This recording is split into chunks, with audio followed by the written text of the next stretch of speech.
Welcome to the community journalism session of Radically Rural. For those of you who weren't at the opening of the summit, I'm Terry Williams and I'm President and COO of the Keene Sentinel. I'm the track leader for community journalism, and I'm delighted and humbled by the panels of folks we've assembled today to share their expertise on contemporary issues facing journalism and solutions to some of those challenges. Thank you to Franklin Pierce University, the sponsor of this track. I'm hopeful that you will find this online platform reasonably easy to navigate, but we have tech support available, so put in chat any problems you are experiencing, and we'll attempt to resolve them. Again, this works best either on Chrome or Firefox browsers. We will make available a lot of the information and other materials we share with you today in our session chat and trade booth, which you can access through the Expo tab at the bottom of the left rail.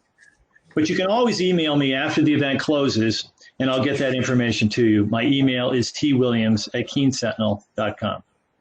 Okay, enough of the housekeeping stuff there. Table stakes has proven a game-changing experience for us at the Keene Sentinel. Its methodologies and tactics come at a time when reader revenue is becoming critical to our future and that of most newspapers. And like no other initiative of which I've been involved, Table Stakes has pulled together the varied interests of our operation for the common goal of building subscriptions, the newsroom most notably. And we have with us today veterans of the Table Stakes process. And we're delighted to have Amy Kovac-Ashley, Vice President and Senior Director at the American Press Institute, to lead that discussion. Amy's portfolio includes accountability journalism, organizational transformation, and cultural change, of which the Table Stakes program is certainly an important part. She designed and leads API's advisor and community listening programs. She also advises and coaches new leaders on diversity, equity, and inclusion efforts, including membership programs. She is interested in finding new ways to support newsroom talent development and to facilitate peer learning among journalists. Amy has worked with various Table Stakes programs since 2016 and is one of the co-founders and editors of betternews.org, where news enterprises can learn about the 7 table stakes, the tools of performance-driven change, and the way that Table Stakes partners have reimagined their practices to make themselves more sustainable. In late 2019, Amy assumed the role of manager for the Major Market Program and coordinator among all 4 Table Stakes programs. She now leads the new team at API that manages the program, and she is also the creator and nurturer of the Table Stakes Alumni Network, its programming and newsletter. Amy, thanks so much for being with us. Thank you, Terry. I'm really excited to be here with you all and to have all of our panelists here. That was a great introduction. I don't have to do anything for myself. But for those of you who are watching, Jessica Garcia here is our pilot, and she's going to be moving the slides along for us. And I just want to recognize her as our help from a technology end. Jessica, if you could go 2 slides forward, actually.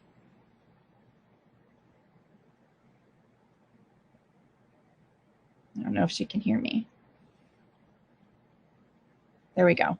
So Terry gave a little bit of background on me, but I wanted to also let you know a little bit about the American Press Institute. We have been around for about 80 years, but for the last, I would say 7 or 8 years, we sort of went through our own transformation, just similar to the way that the news industry has gone through one. And so we moved from being an organization that mostly did training in a physical building here in Northern Virginia to an organization that's much more focused on helping news organizations be more audience-centric and focused on sustainability, both for themselves, but also more importantly for their communities. And so there are 4 different areas that we focus in on, and that includes understanding and engaging audiences, growing revenue and seeing the revenue opportunities, particularly as it relates to consumer revenue, improving public service journalism, which we also call accountability journalism, and succeeding at organizational change. Next slide, please.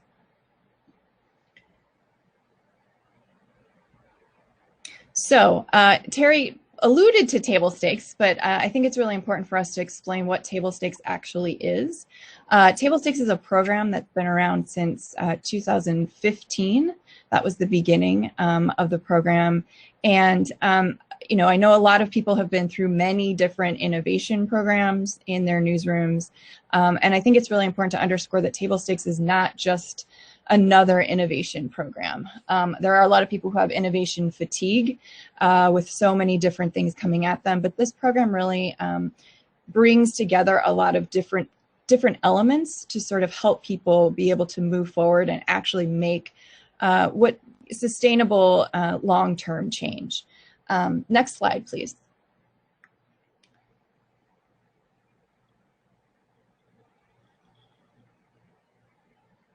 So these are what we kind of call the four legs of the table stakes table, so to speak, to take that metaphor even further. The original table stakes metaphor comes from gambling, for those of you who are gamblers. But the idea here is that in order to actually be in the game, to be in the game of news and to be in the game of serving our communities, we actually really need to be able to do some things to start to even be able to do that, let alone to start to win. And win here is being sustainable and serving those communities. So this program is really based on these four different areas. The first being performance and outcome goals. I think this is where some of the biggest difference comes into play as it relates to other innovation programs that may be more focused on activities as opposed to actual outcomes and setting goals in a very disciplined, methodical way.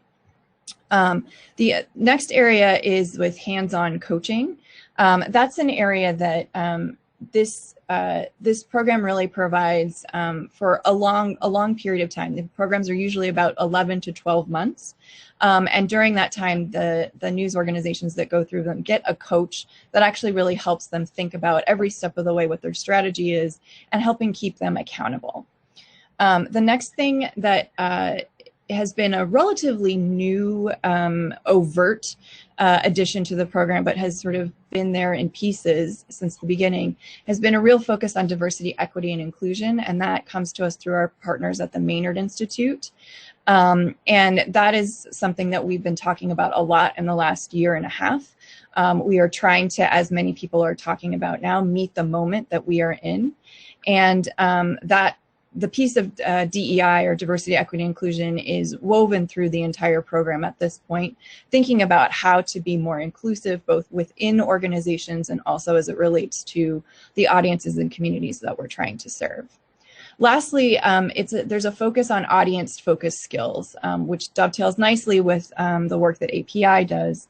And it really gives you an opportunity to think more about what it is that your audiences want and need from you, and to try to meet those goals and those needs that they have. In addition, you don't just, it's not just the table, you also get the tools and strategies to actually put that table together. That's a really important piece of this, to take my hacky metaphor a little bit further. Next slide, please.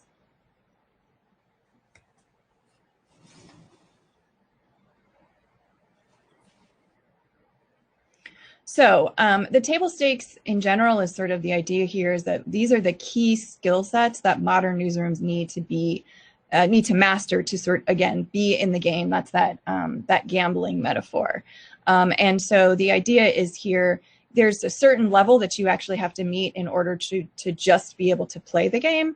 And then from there, you can actually go even higher and try to sort of win, right? Win the game by being sustainable, by serving your communities. Next slide, please.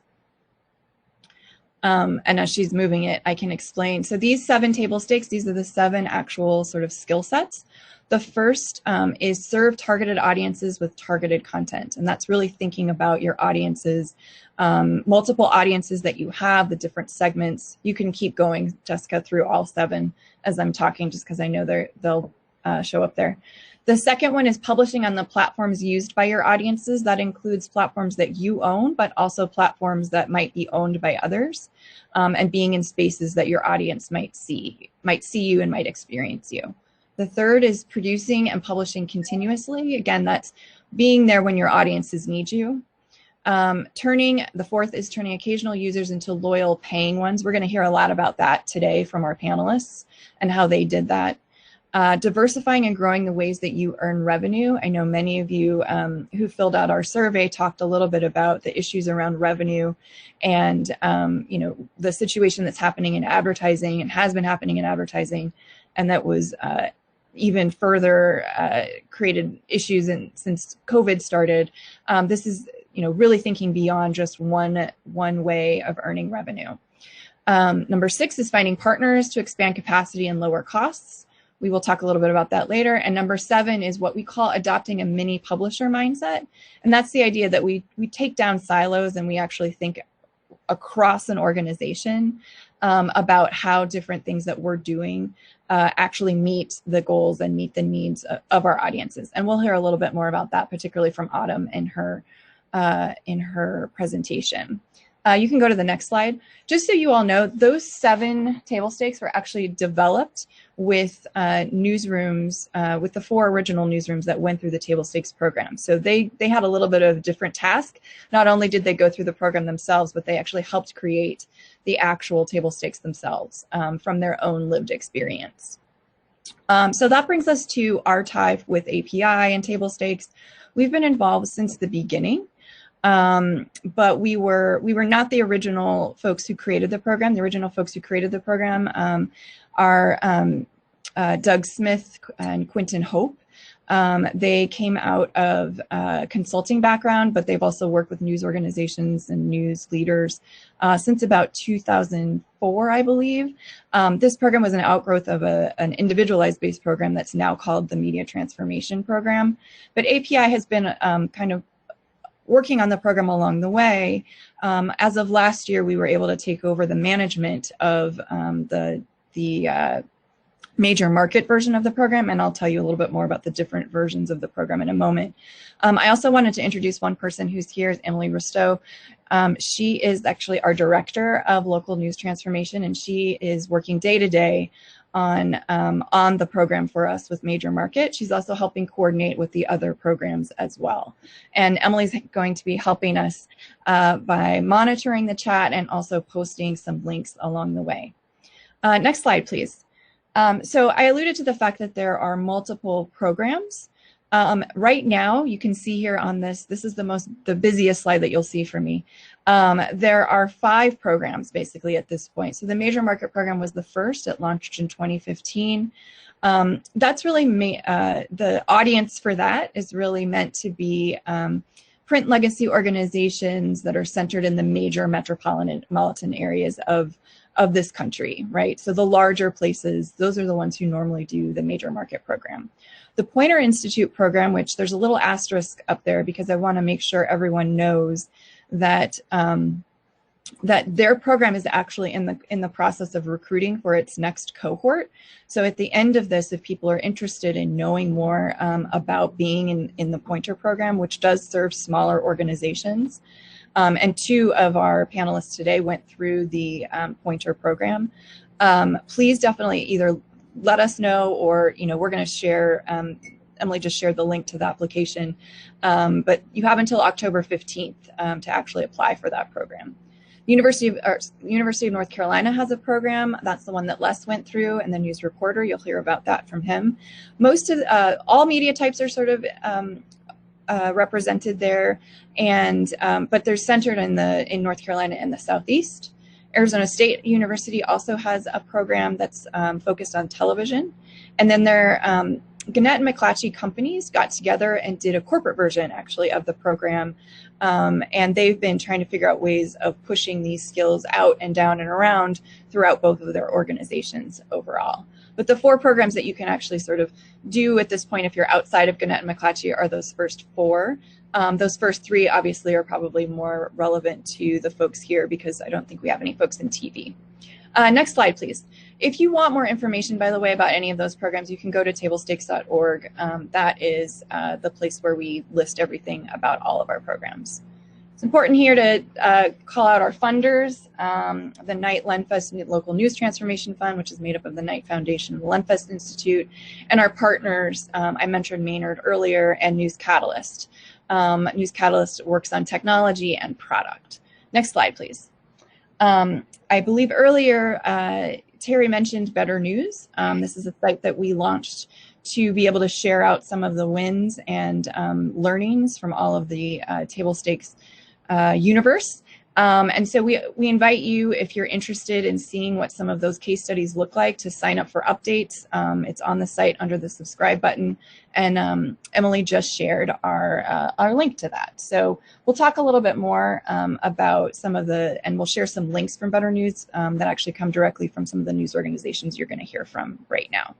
So we're going to switch gears. I hope that was a good sort of introduction of the program, but we're really here to listen to the news organizations and find out more about what they've done and how they've changed themselves, particularly as it relates to readership and revenue, and what they've learned about data and how that can help them actually make those changes and continue to make changes going into the future. So next slide, please. So first up is going to be Les High. He is with the News Reporter in Whiteville, North Carolina, and was a member of the very first inaugural cohort of the UNC table stakes program. All right, thanks, Amy. Well, this should be a lot of fun if I don't find a way to completely crash the platform as we go to breakout rooms. But yeah, next slide, please.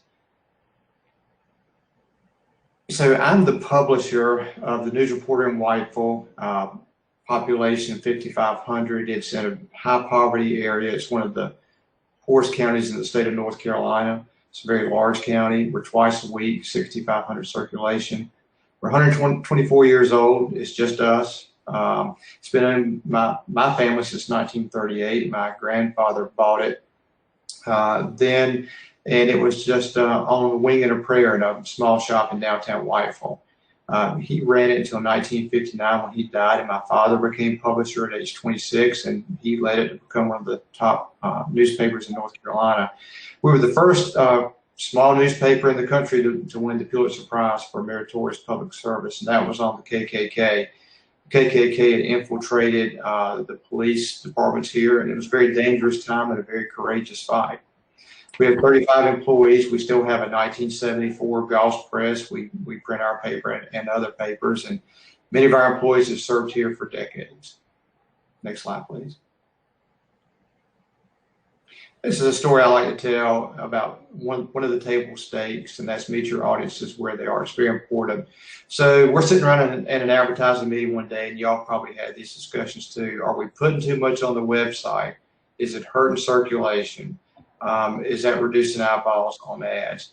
And one of our ad reps, she's on her phone, she looks up and says, well, all I know is however people get their news, we need to make sure they get it from us. And that's always stuck with me. And I think that says it all. In table stakes, our performance challenge, there were other folks in the cohort from TV stations to larger newspapers, and they had a performance statement that would fill up this entire slide. But at the end of the day, for our little paper, with all that was going on in 2017, our performance statement was not to go out of business. Next slide, please.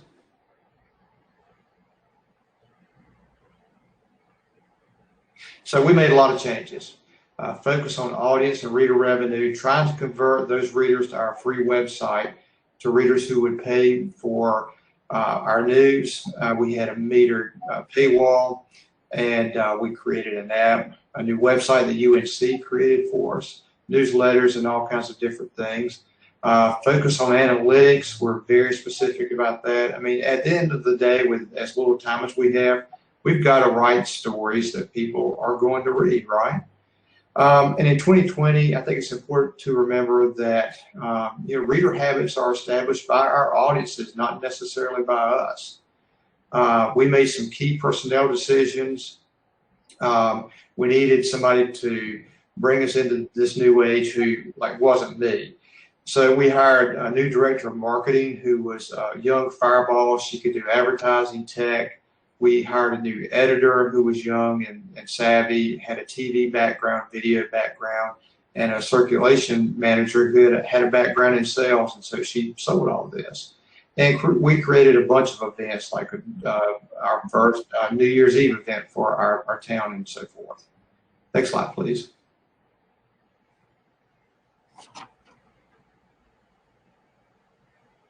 I wanted to add this slide about Hurricane Florence. It dropped 30 inches of rain on Columbus County without power for a week, completely flooded, people isolated, a lot of pain. We moved our newsroom to the lobby of the county hospital. It was the only place that had power and internet, but it really affirmed our plans. We essentially became the emergency broadcast system for Columbus County. And we had people who were going out to their cars with their phones because they still had cell service. They'd charge them up, and that's where they got their news about this terrible storm that disrupted our lives completely. We had a lot of Facebook Live broadcasts from the Emergency Management Center. You can see a picture of Justin here on the right as water's coming into downtown Whiteville. It had 4 to 6 feet of water in it. And so we had a bunch of video views, and that really kind of set us on a good path. Next slide, please.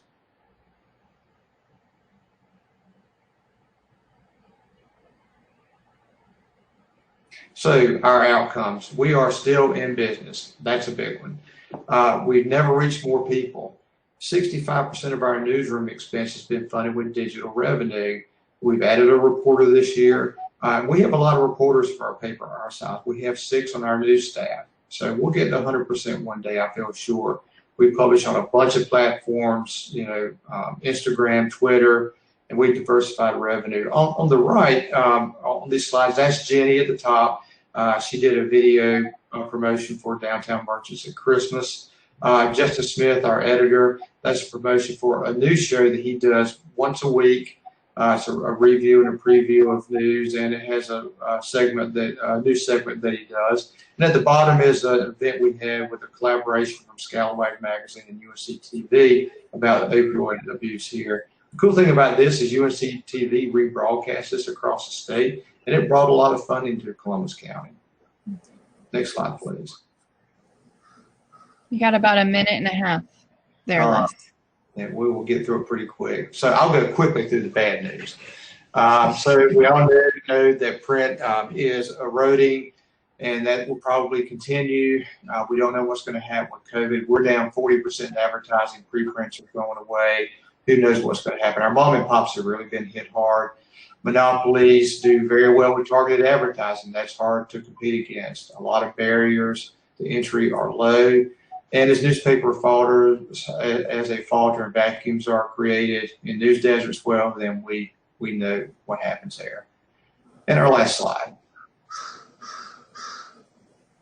So let's talk about the good news. You guys can transform yourself with the right people and the right leadership. We have helped mitigate losses with our transition. We diversified in quite a few ways, as you can see. Help is available from a lot of different people.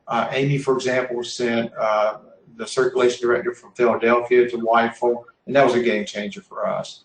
API Pointer, table stakes, journalism programs. Penny Abernathy, who's at UNC and the author of the News Deserts book, has been helping us since 2009. Nonprofit journalism is really starting to gain hold. I'm working on a center here that will have our four counties to work on impactful solutions-oriented journalism that we just don't have the bandwidth to do. There's a bill in Congress now that might help us, and don't rule out benefactors. We have a retired person here who gives us a check for $7,000 a year so our Whiteville High School students can all have a subscription. So that's our journey, Amy. Good luck to everybody else. Thank you, Les. That was great. Next slide, please, Jessica. So next up is Autumn Phillips with the Post and Courier in Charleston, South Carolina. There, you probably can go to the next slide for her. She and the Post and Courier went through the Poynter Institute's version of the program, which again, just to remind you all, is still seeking applications for the 2021 cohort. Take it away, Autumn. Thanks, Amy.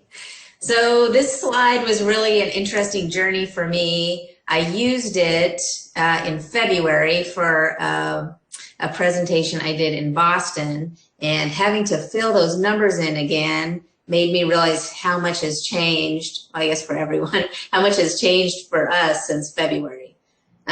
So 6 months later, so that newsroom staff number, which is a really important number for us, is 90. In February, that number was 83. So it's interesting to think about a time when our advertising is contracting, that our newsroom is able to grow.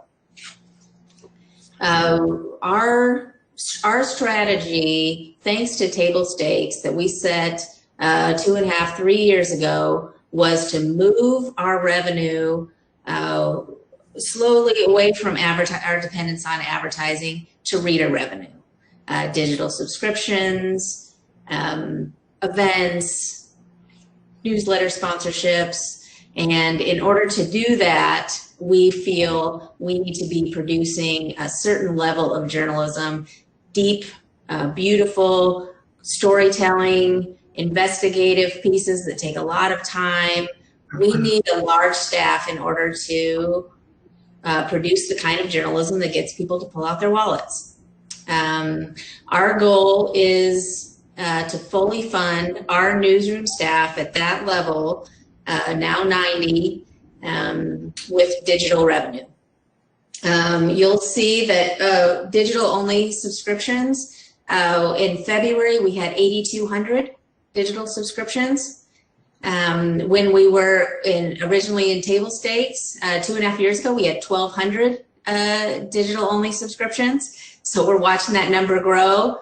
From February to now, we have 11,800 digital subscriptions. I feel like we are hitting our stride. We understand reader behavior by watching data, talking about data constantly. Our end game right now, you'll see our ARPU, average rate per user, is $11.72 per person for a digital subscription. It was $9. We're slowly ramping it up with A/B tests. What will the market bear? End game at the end of 2021 to have people paying $14.75 per person. And then our dream stretch goal at some point, will people pay $20 for the kind of news that we're able to produce because of our fully funded newsroom. Print circulation, you'll see, is at 34,000. We, in February when I made that slide, it was 48,000. So that number has gone down by design. We are contracting our delivery area, and our next step is to do some targeting. One quick question. Sorry, Autumn, there was a question that I thought was important. Yeah. Is that rate that you talked about, someone asked, is that month, year, or week? What's the... Oh, I apologize. That's per month. There you go. Thank you. Thanks for that question, Lou. Yes. So now people are paying $11.72 average a month. We are a family-owned newspaper, multi-generation. They have a diversified business, and because of their commitment to our newsroom and to the mission of journalism, I think that we have the freedom to play the long game and head in the direction we're going. Next slide, please. So one other thing that changed since February is that we entered a global pandemic. Our newsroom is working remotely. We have some editors who come into the office to work, but for the most part, all our photographers and reporters, our staff is remote. At first, that was, there was a lot of changes we had to make that work. Once the novelty of that situation started to wear off, I'm sure everybody went through some form of this. We all had to shift the way that we led, thanks to table stakes, because we had a narrative around where we were headed, what our goals were. We could keep using that language together, and we were working towards something that wasn't just, let's put out the paper today. Like I said before, digital subscription growth is our main focus. Newsletter growth. We have several newsletters. We have 15 newsletters. Several of them are curated by reporters. They have voice. They have engaged, loyal audiences with high open rates. And we have a lot of content-driven events that I can talk a little bit more about later. Am I running out of time? My timer just went off. You got about a minute and a half. Okay, thank you. Why don't I talk a little bit about the events, which have frankly been the thing that have sustained us during this time of COVID, as our advertising revenue has contracted. Our events came out of the mini publisher groups. We had a politics group that met. The mini publisher group has people from advertising, people from the newsroom, people from circulation. Every department gathered around the table and brainstormed it together about what we can do. And now we have, for the past 2 years, we've had these political pints and politics, they're called, where people drink beer at a brewery and talk politics. We had all the Democratic presidential candidates come and participate. And since COVID, those events have gone virtual. We just had Lindsey Graham on, and our audience in a brewery was about 150, and now online it's about 500. And we have a sponsor for that. One other event that came out of a mini publisher group idea was a celebration of the 100th anniversary of the 19th Amendment. We did a series of video interviews with women, and we got a sponsorship for $25,000. So thank you, Table Stakes, 2.5, 3 years later, getting us through a global crisis. Thanks, Autumn. I think, Jessica, you can go through those other slides and get to Liz.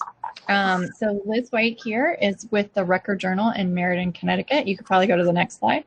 And I will let her take it away. Just to let everyone know, when we're done with her, we're going to go into a Q&A. And so you guys you can start putting your questions in the chat if you like. I also have one question that I'll probably start with, and then we'll try to get as many from the chat as possible. Take it away, Liz. Hi, everyone. I'm Liz White. I'm from RJ Media Group. And Jessica, you can, I probably should not have done this because I'm not managing the slides, is I have animation on every slide. So just kind of zoom through them and I'll speak to it here. But we are 153 years old, 5th generation family owned and operated. I'm actually the 5th generation of our family business. And I always tell people that I choose to be in this industry because I see the opportunity for growth in the future, and I'm excited about it. It's certainly a challenged industry, but honestly, what industry is not challenged right now, especially, but in general. And I think it's an honor and a privilege to be in a family business and in our industry. And I really, you know, what we're doing here today, but also what I've experienced on the receiving end is so much idea sharing across the industry throughout my entire career, and that's really what helps us move forward, and not just us, but hearing, you know, from all different companies across the country on ways that they've innovated and you know, really figured out how to move the industry forward. So I appreciate that, and you know, again, I'm always available to share ideas because I've always been on the receiving end of that as well. So anyway, we're in Central Connecticut. We have 1 paid daily, 1 paid weekly, and 6 free weeklies. We actually purchased that paid weekly about 1.5 years ago, which worked out very well for us. Our reach is about 265,000 people in 9 towns in Central Connecticut. And we have 57 total employees, 28 which are in the newsroom. I don't know if I have another bullet on the screen. Oh yeah, so before Table Stakes, we had already formed a cross-departmental consumer revenue team in March of 2019.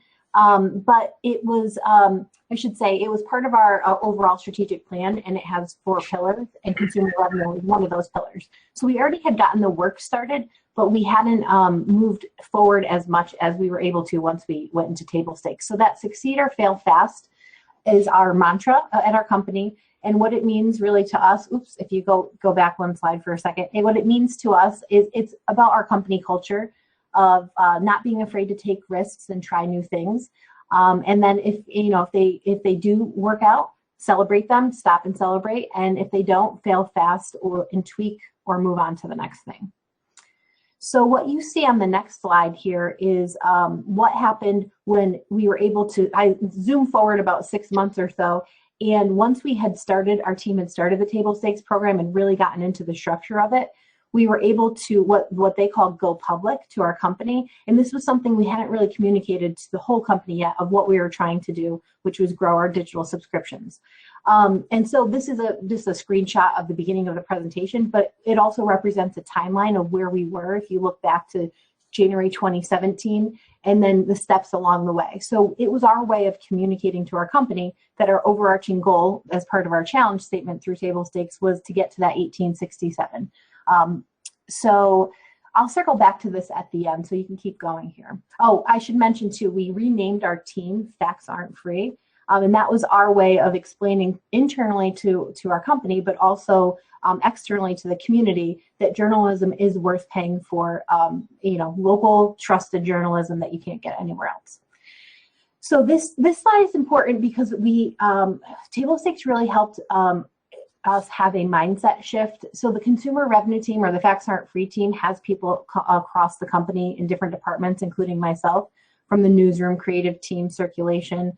And we were able to, this is important later on when we talk about from to, is we were able to shift from a lot of the things that we were doing into things that we felt were more important to be more relevant to readers and also increase digital subscriptions. So I won't go through all the details here, but if you put the audience first and shift from page views to engagement and focus on the audience's needs, we really were not focused anymore on just getting as many clicks as possible, but building more engagement to earn subscriptions from our readers.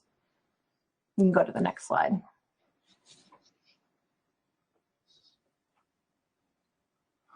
So we formed 4 teams. I won't spend a lot of time on this, but this is also part of the table stakes structure, is that we were able to figure out ways to structure how to tackle some of the goals and break it down. So we have an overarching challenge statement, but then very specifically break down ways to get there. You can keep going. I won't go through the details of that. So what we did in March or April is join the Local Media Association's COVID-19 Local News Fund. The thing that was really important about this for us is that we had never used the word donate before. So we started using donate and subscribe together and putting it in very prominent places all over our site, newsletters, everywhere we could. And if you fast forward to the next slide here, Jessica, our results kind of even blew ourselves away. In 65 days, we raised, almost $21,000 and generated 121 new digital subscribers, which was a really significant increase in a short amount of time, just by asking. And this was all while we were giving our content away for free. So we reached out to our community and they reached back in return. So this was exciting for us. Next slide.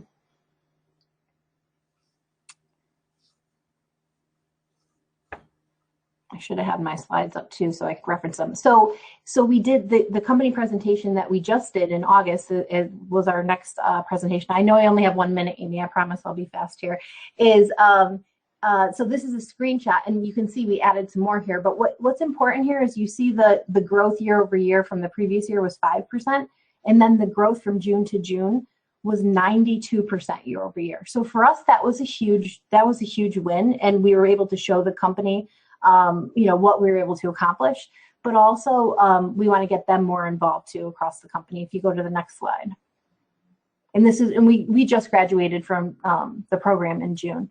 So really quickly, mission-based cross-functional Facts Aren't Free team is very important. Company-wide, part of the culture, it's part of everyone's job. Leadership and participation from the top, like I mentioned, I'm on the team. And then the last piece here, sorry, I'm zooming here. I know I'm at the end. Is nope, keep going. Next slide. Sorry. And you can put those all those bullets up, Jessica. So what's next is we're really, really prioritizing listening to hone in on what our readers want.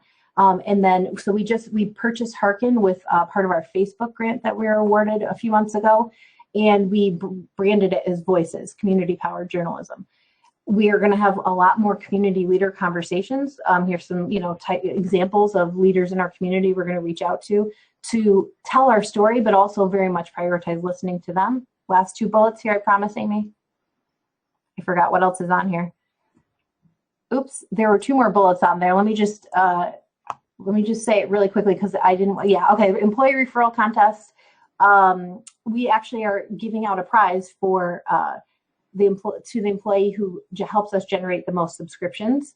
And then I added one more, but it must not be on there. Is actually Autumn is also in this. Is that we've been accepted into the Local Media Association's Journalism Funding Lab, and that brings us into the philanthropy journalism model, and that's going to be a whole new journey for us. So I just thought that was interesting that we've kind of started to delve into that area as well.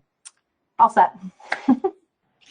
Thank you, Liz. I feel like such a taskmaster, and I didn't even have to say anything.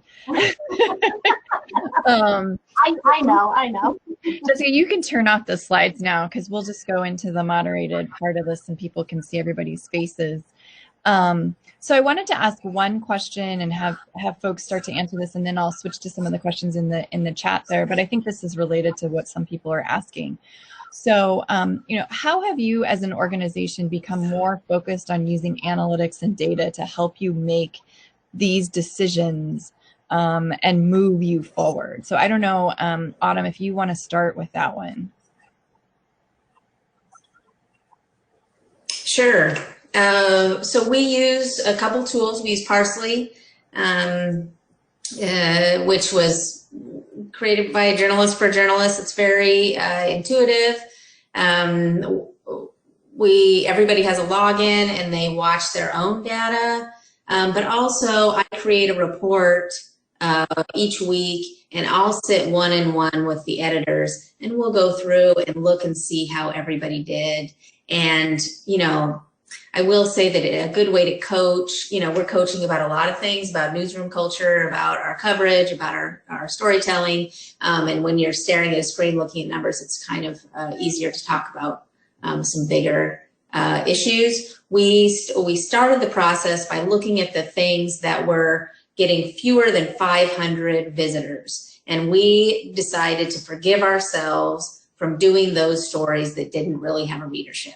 And once we were able to let go of those things, which were a lot of meeting stories, a lot of those obligatory things that you feel like you have to do, but actually nobody's reading. And once we let go of those things, it gave us the time to spend, 2 days on an enterprise piece. You go to the city council meeting, but you learn about something, and then you spend 2 days adding some context and some thought and some authority. The other thing, we just moved from Mather to Piano Zero in the last month, but we had been for the last 2 years using Mather Listener to watch our conversions. And so every day I would look and see what kind of stories converted. We would talk about it at the morning meeting, and talking about those numbers every single day, it builds an intuition in you. You start to, it shifts your news judgment. You start to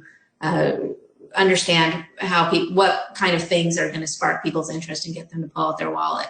And really, it's great writing, honestly, great writing, in-depth journalism, and then that news you can use, like a restaurant opening, a store opening, that kind of retail.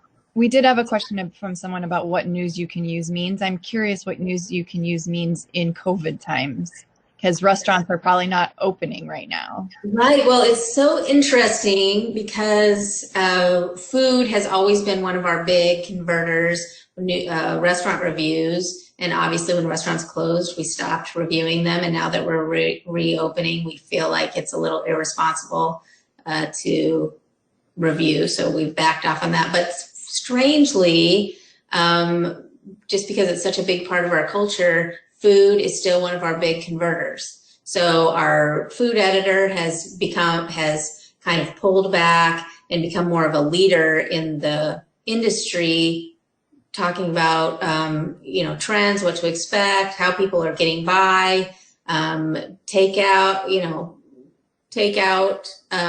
how are kitchens staying clean, the news people need right now.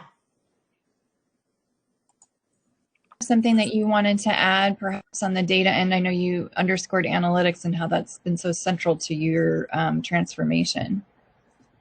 It is. We really focus on that. Justin's really good about, he puts out twice a week a little newsletter for the staff. And we do a lot of rewarding. Pizza really works, right? But you know, I read recently that a lot of journalists really appreciate being praised in front of their peers, even more so than getting money sometimes. So positive reinforcement is important. But you know, Amy, one thing you learn in table stakes, one of the most important things is we have to ask ourselves occasionally, what can we stop doing? And that could be a real slippery slope, because at the same time, we're obligated to cover that 5-hour school board meeting that nobody else is going to go to. But at the same time, you've got to write stories that people are going to read. So there is that fine line. But ultimately, if you use analytics to guide where you are going for those stories that are important, then that's, even for a small paper like ours, and probably some that are looking on today, that really does drive what we're doing. Thanks, Les. There's a question here from the audience here from Brad Brown. Is there one single pillar of this concept any of you would consider most critical to your success? These are all genuinely fantastic ideas and inspiring stories. Just thinking, as a weekly publication with 2,700 circulation and 5 employees, only 2 full-time, feels like it would be a very long-term project for us to bring the full model to fruition. Liz, did you want to take that? Because I think you guys might have some interesting ideas, and then maybe Les after that. Yeah, so I mean, I think this scales up and down to any size organization, and only do what works for you, obviously.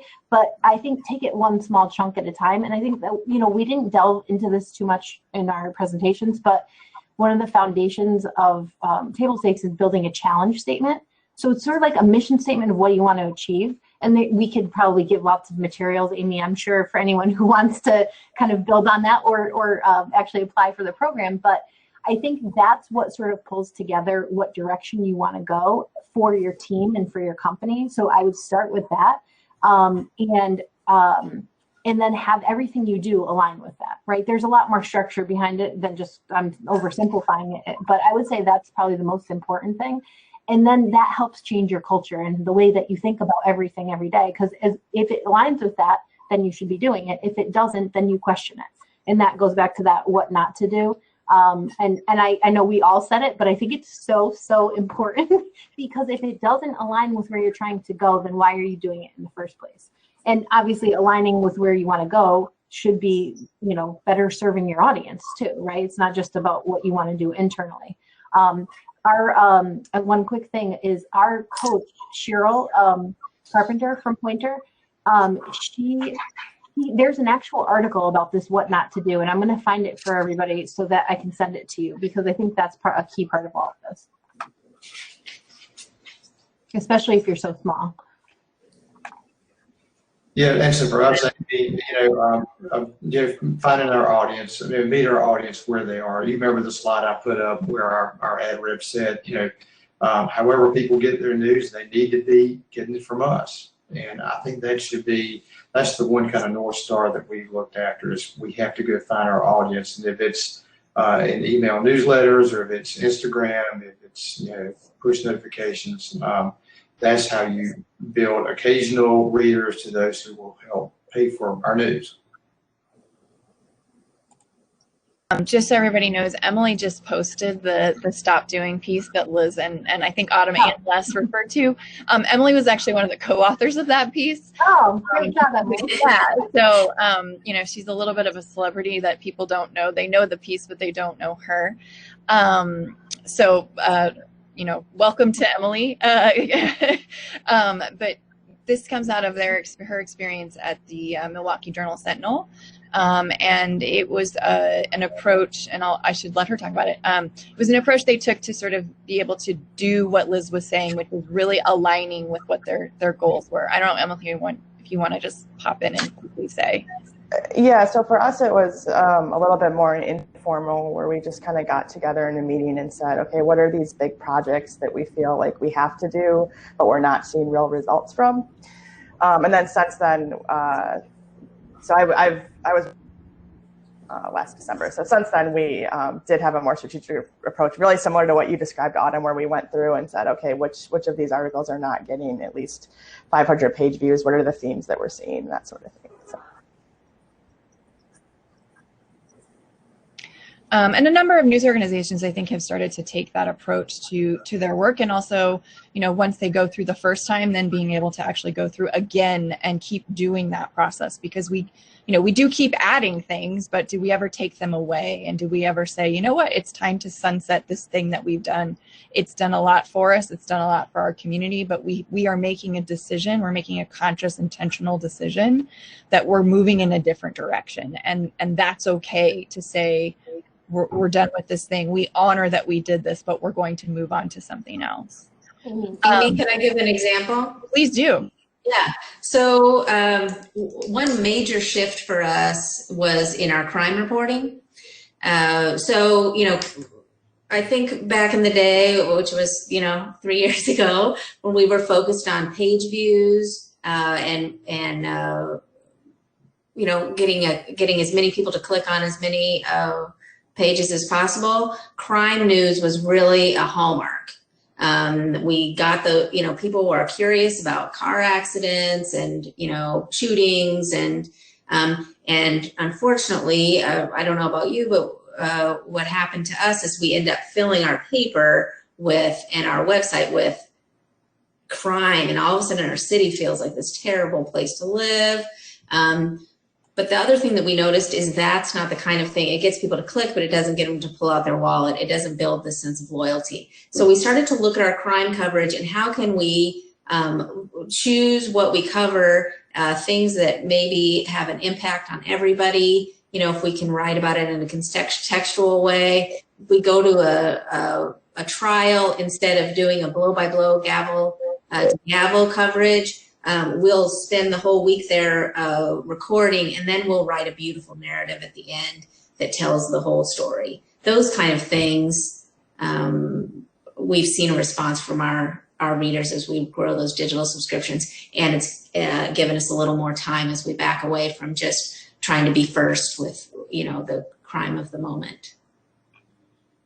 One of the questions that came up in the pre-event survey that we sent out, a lot of people answered the question with wanting to understand more about revenue opportunities.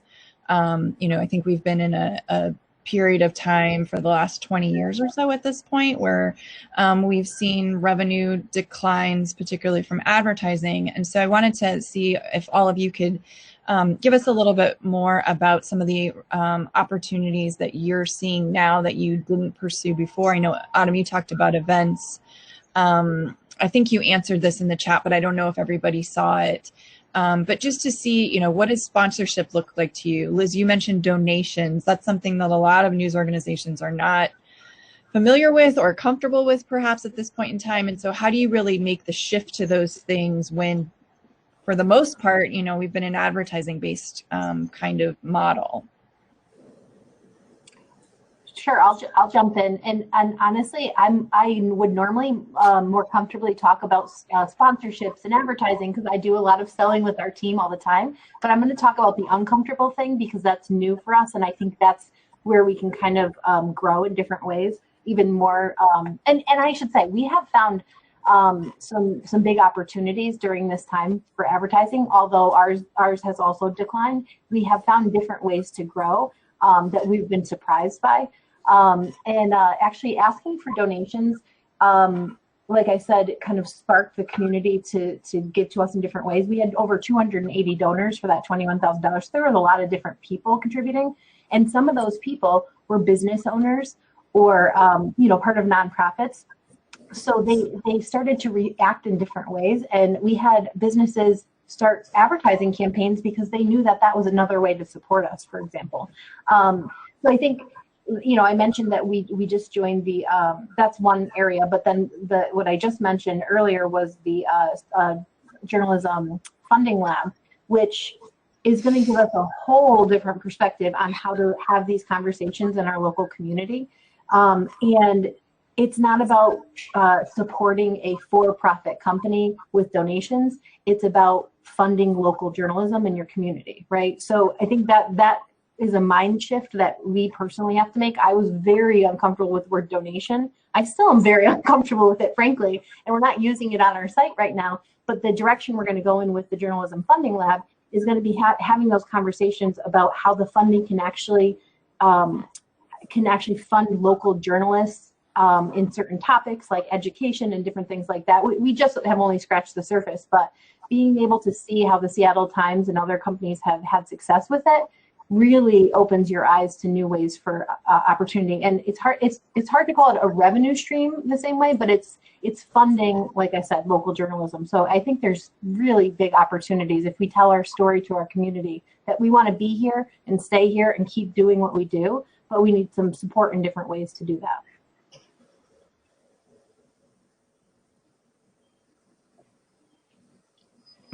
Les, do you want to talk a little bit about other revenue opportunities that maybe you would not have sought out before, but have been things that you've spent more time and energy on now? Well, I'll do one, and I mentioned that in my slideshow, and that's the benefactor who provides a digital subscription for every person at our high school. It's important to him to support the paper, but he also wants students to be civically engaged. So part of this arrangement is our reporters speak with classes at the high school, so people understand, that we're not the enemy of the people, that we really do matter. And so that's really twofold. And the hope is that we're going to get some money for this, but we're engaging those high school students and maybe build some lifelong readers who might normally have not seen the news reporter. So, Liz, you're right. Seeking those opportunities, I think, is important. I can talk a little bit about the 19th Amendment project, which was a big success for us. And, one thing that's shifted, based on that mini publisher model where, there used to be and there still is, ethically a wall between different departments, but I think that we're learning how to work more together. And the marketing department is very comfortable coming into the newsroom when they see some popularity of something and helping us elevate it with some kind of an event. So the 19th Amendment project, we launched it 19 days before the 100th anniversary of the 19th Amendment, which was the amendment that gave women the right to vote. We interviewed, I had 4 reporters and myself. We interviewed women from around South Carolina, kind of movers and shakers, which frankly was key because people felt some loyalty toward some of the people that we chose to interview. They were casual conversations, socially distanced in our library, about 30 minutes apiece about how to use your voice and, and career and just kind of wandering conversations. And interestingly, it was as we started to publish these videos that people got excited and the money started to roll in. People wanted to support. They wanted their name next to the name of the so-and-so CEO. I can pull up a link. I can pull up a link and. Yeah, if you have a link that we can share in the chat. I'm also, Emily shared a link to a piece that we ran on Better News related to grants. And a playbook that you might be interested in looking at that another table stakes newsroom in North Carolina put together. And then I also posted a link to the funding lab that I believe Liz was referring to with the local media association. There's a lot happening in that space now. And the Lenfest Institute, which is one of the funders of the table stakes program, has also created sort of a communities of practice group. If people are interested in that, I'll try to find the link and put that up later as well, on learning how to ask for money, right? Basically sort of the philanthropy kind of opportunity that might be here for journalism and newsrooms as well. I'm going to ask one more question, and then after that, we will switch gears a little bit here and go into some breakout rooms, but I'll explain that in a moment. But my last question, I really sort of wanted to think about for all of you.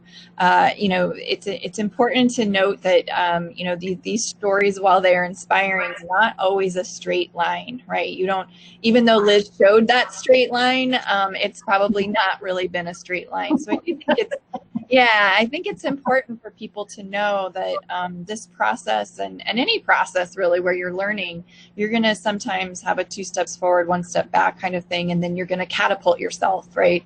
So I'm wondering if any of you could talk a little bit about sort of, getting real and understanding that your success so far has not been a straight line. What's something that you learned from that you didn't work? And how did you adapt to that that challenge that you faced? I could take a shot at it. We've had some failures. I'll post that link later. I started to freeze on my computer trying to pull it. Two things. One, part of creating loyalty and getting people to subscribe is to get them to come back again and again, to become return visitors. And so we put together a little task force, and we came up with ideas for what we call habit forming content, things that are maybe once a week or, on a repeated schedule. And you can fall in love with your ideas, and it's hard to fail fast. It's hard to let go. So we came up with 3 ideas. One was a weekly news quiz, which has been moderately successful.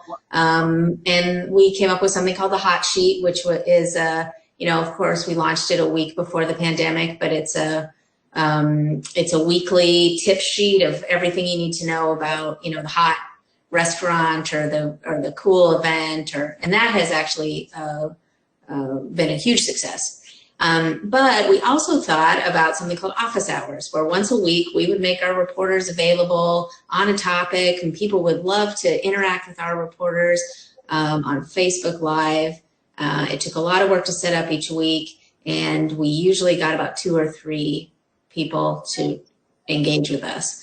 And we did it for months, and it started to be discouraging for the reporters who were participating, and finally pulled the plug on it. But I think that's, ego is, I guess, or just falling in love with your ideas are the things that keep you from moving on. And then also, as we've watched our numbers, our data, we've started to see the beats that don't work, or the approaches that don't work.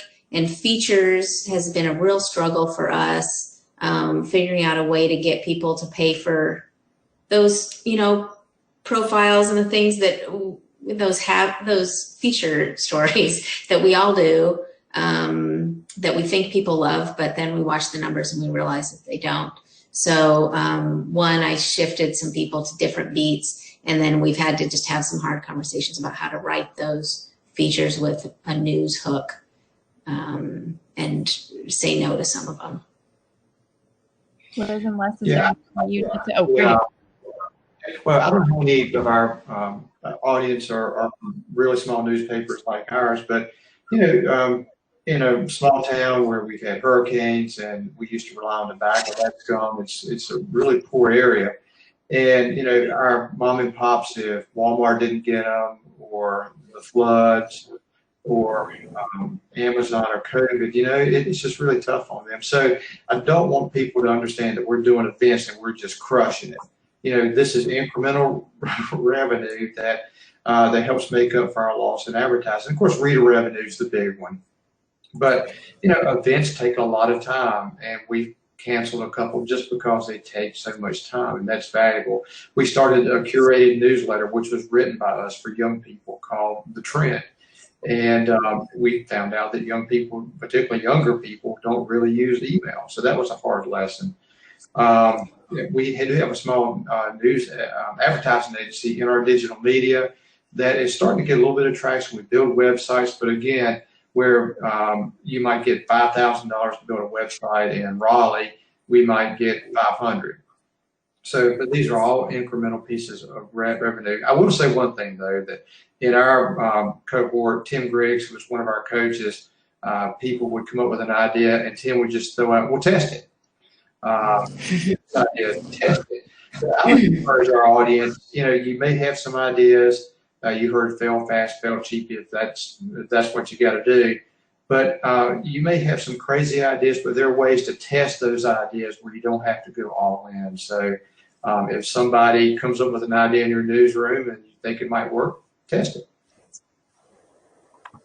Yeah, and just, I mean, I echo what both of them say, because it is really about trying new things and quickly figuring it out. But it is hard when you do love your idea, Autumn. So we have just a small, really quick example. This summer, after all that success that I showed that we had, I wanted to try like a new subscription offer, and it was like really, worked really well in another market. They had generated like 200 or 300 new subscriptions, annual subscriptions, and you buy a gift card. I'm sorry, you buy an annual subscription and you get a gift card to a local business. So it was actually helping the local businesses in our community. It was great. So we launched it and we got like a handful, and then we kept promoting it. We tried all these different things, and for whatever reason, it just did not resonate in our market. And I was so sad because I really wanted to buy it, but it was very manual, and everybody's like, Liz, we're done. We need to move on to the next thing. And I was like, all right, okay. So now we've moved on, but I think it's but it was still a relatively fast experiment, and you just have to be ready to try something and let go when you need to. So. All for that. I think those are some great examples, and hopefully folks are feeling like maybe these are some things that they can try. I think that last point, Liz, is really important. Even as we share these case studies and things in the chat and more broadly, we share these things for the industry at large. That doesn't mean that all of those things will work for you, right? You know your markets better than anyone else. And so really trying to think about your audiences and really keeping your audiences and community first will probably be the best kind of guiding light for you. And then trying to figure out which of those sort of tactics then kind of would help you actually serve the communities and audiences that you have, right? So we share these things as examples that have worked in some places. They may or may not work for you, or a version of it might work for you. So that's a good thing to keep in mind. Okay, so we are going to switch gears here, and we're it's a little bit of an experiment, and we had so much time, and I thought it might be interesting for participants to actually kind of understand a little bit more about some of the tools that Table Stakes uses to kind of get people on this path. So what we're going to do now is we're going to go into breakout rooms. The 5 of us are going to facilitate an explanation of one concept and one tool, and then we will facilitate a conversation around some of the challenges that the folks in our room will have, so that you guys can get a little bit more personal time and we can actually see your faces. So I think Jessica's going to start to share these links. And so there are 5 different breakout rooms that she's putting here. So each room has up to 15 people. And so we're hoping that we can kind of spread people out so there's not one room that's got 15 and one that's got 3. So if people can, as she's putting these links up there, kind of maybe wait to get into some of the later rooms. She'll put, we're going to have 1 through 5. And so these are going to be facilitated by our panelists. Again, we're going to introduce one key concept and one tool. So hopefully for some of you who asked about, what's a concept here that works. And then you're going to have a discussion about that tool and how it might relate to some of the challenges that you all are facing. At the end of that, we're going to all come back into the big room. Your facilitators are going to come share something that was an interesting takeaway from all of you. So all of us as facilitators also need to click on those links. No, so Lou, each room does not have a different theme. The theme will be really based on the people who are in the room. We'll all be doing the same kind of exercise, and then it's sort of choose your own adventure based on the fact that there's different people in each room. Hopefully that gives you some ways to move around a little bit. So we'll be doing this for about 20 minutes. So Les is going to be in breakout. This is to answer Al's question. Les will be in breakout new room number 1. Autumn will be in breakout number 2. Liz will be in 3. I will be in 4, and Emily will be in 5. Yeah, so we'll do this until about 10:30, and then we'll actually come on back into this room. We'll put a link in the breakout so that you can get back here. And if you have an issue or a problem, Jessica is the person to ask. She's the one that has Keen Sentinel up there, so you can chat her privately. Okay, so I'm going to make my way into my room. The rest of us can also go there too. And hopefully this all works and we'll see you on the other side. So just for quickly a large group share, if every one of the breakout room folks could just tell us maybe one thing that just came up in your room. And then I'm going to slip in one last question because I got an interest in a thing that I had wanted to get to, but we didn't have time. So Les, we'll start with you because you were in breakout room number 1. Yeah, so all of my folks were locally owned, small, really small newspapers. You'll hear about echo by chance. Yeah, I'm hearing it. I'm not sure. Yeah. We can all go on mute here. Do you want to go to Autumn, please, and maybe so we can fix mine? Yeah, Autumn, maybe you go and we'll see. Okay, are you getting feedback from me too? No? Okay. I'll go and then maybe Les will all mute when you come back on. I think it might just be you're hearing yourself through us. Okay. So we talked about from, to, and how, you know, we spend a lot of time setting the to, you know, where we want to head, but we don't pause to write the from. And, you know, where are we now? And then once you have taken that time to say where you are now and where you want to go, then you can break it down into, you know, 10, 12 mini from tos, how you're going to get there. Be specific. Not that was our big takeaway, was the more specific you can be, the more concrete the language you can use, the less crippling it can be to move yourself to an entire different paradigm. In short. Thanks, Autumn. That's great. Liz, what about you? Yeah, so we had Tracy in our room who works at, or is a volunteer, I think, at a newspaper. I'm honing in on a more specific example because I think it's an interesting way to think about it, is that it's a monthly newspaper, print publication that has one employee, but a lot of community volunteers, and the community, and it's a small community of a couple thousand people.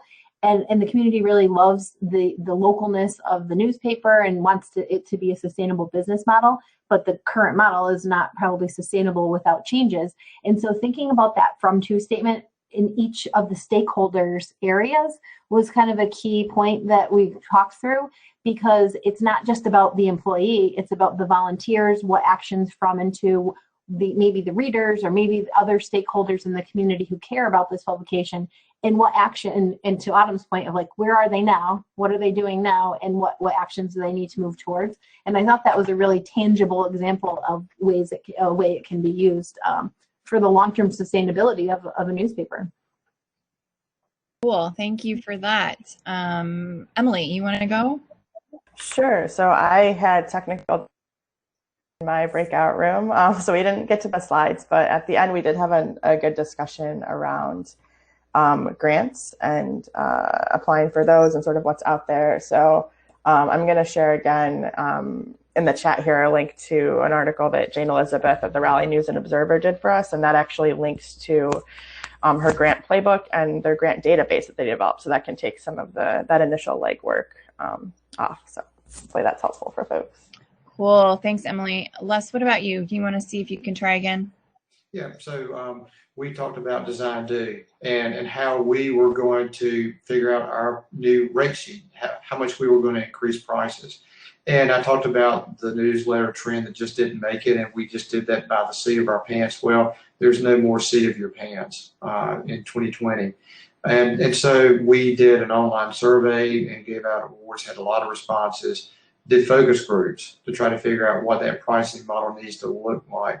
You provided a coach for us. We reached out to our table stake coaches, and I told our folks, and they were all small newspaper people, Amy, that there are people like you and Pointer and others they could reach out to help with these things. You don't have to go it alone anymore. And so I think that was a good point made and well taken.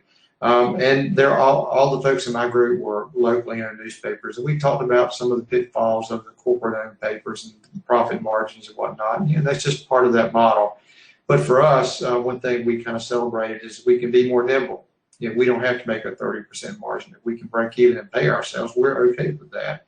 And so again, it was a good group of small newspaper people. Print's still a big deal, but we all understand that we've got to incrementally get there, with the new audience. That's a really important point. I think that there are pros and cons to being small, and there are pros and cons to being big. And so you kind of have to lean into whatever your pros are, right? And so being able to be nimble because you're small is really important. In our room, we were having a few technical difficulties. I couldn't see people for a little bit, but we did sort of talk a little bit. We did talk through the slides, and we looked at sort of the importance of actually that measure part of design do, and that measure part as it relates to some of the things we're talking about stop doing, and that it needs to be really transparent about how you're measuring things so that you can make those decisions and that people can really understand why you're making those decisions in that way. So I thought that was a really great point. There was a question in my room around collaboration and partnerships that was actually on my list of 11 questions that I have sitting in front of me, but we didn't get to. And so we have a little teeny bit more time, and I thought maybe we could end on partnership or collaborative opportunities that you all have taken, and then we'll wrap up.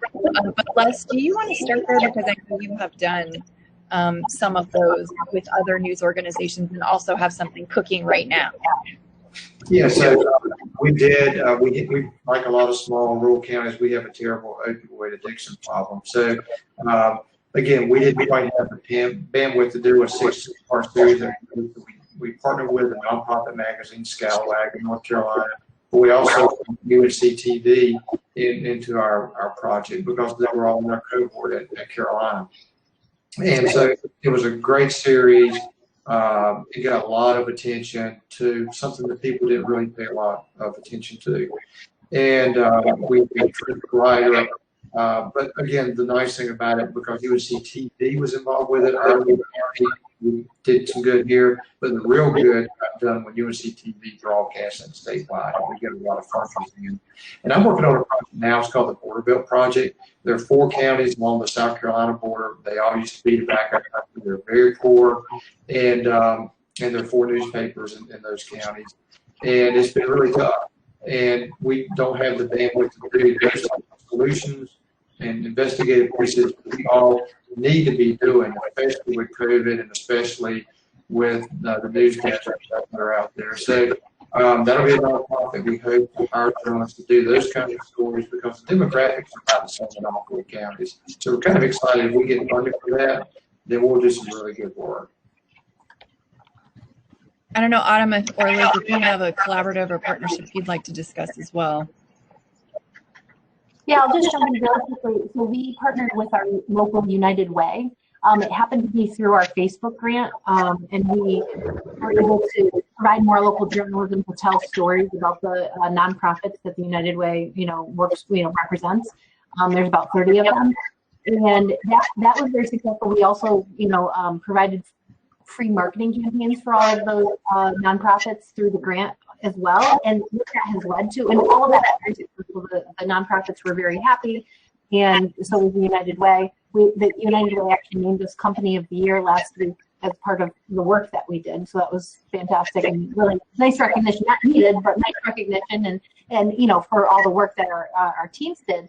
But the other piece that goes into is that it's going to be the foundation of our Voices campaign too. So we have the United Way director and the nonprofits participating in that, asking questions about things that they want us to cover, and we're kind of carrying that forward. I could talk a little bit about ProPublica, which is something that every year they take applications for their local reporting grant, and we applied for that last year. We were accepted, and they pay up to $70,000 a year for somebody's salary. And then they provide, you pick a year-long project that you're going to have that reporter work on, and they provide support from their editors, from their data team, from their graphics team, and work in collaboration with you for a whole year. And I will say, there were, it's a challenge to have editors from two different newsrooms with different cultures working on a project together, but I think we found a good rhythm. And then also that reporter has returned to our newsroom, and his skills, he's really improved. Learned a lot from that. So it's worth applying for if you have a good idea. Great. Thank you so much, Autumn. And that's really great because we're hearing about a lot of different types of partnerships, right? So both with other news organizations, but also with community organizations. So I just wanted to thank all of you here, all of our panelists for all of the information that you provided. I want to thank all of our listeners and people participating for being here. Jessica, could you just quickly show the next slide after that? Because we wanted to make sure that folks could see our contact information, as well as I just want to do a reminder of, so this is how to reach all of us. If you have questions, please definitely reach out. And I know any one of us would be happy to talk to you. Also, then if you go to the next slide, you'll see some reference materials. So that's the Better News website, the Table Stakes website, and then there's also a manual here that is something you can physically purchase if you want it. There is a digital version of it on Better News if you need that, or it's more easier for you to read. I think we're at the end here, and we're just really thankful for you all, and we hope you have a great rest of the day at Radically Rural. So thank you. Yes, and I would like to break in here a little bit and just thank everybody that has taken part, Liz, Les, Emily, Autumn. We really appreciate you sharing the successes that you've seen through Table Stakes. And Amy, thanks so much for all your hard work of putting this session together. I really appreciate it. I think it was really valuable. And we will make available the resources that came out of this for you folks, for any of the attendees to link to. And again, thanks to everybody that attended, and thanks again to all of our participants. And hopefully we'll see all of you in the next session. Yeah, we hope that we'll see you next year in person. Oh, we love that. That'd be great. Yeah, we'll make sure we get you up here. And also, if you want the if you want the chat, email jgarcia@keensentinel.com. I did put it in the chat. It has all the links and contacts, so email me and I'll send it out. Thanks, Jess, for your help. Yeah, take care, everybody. Bye. Thank you. Bye now.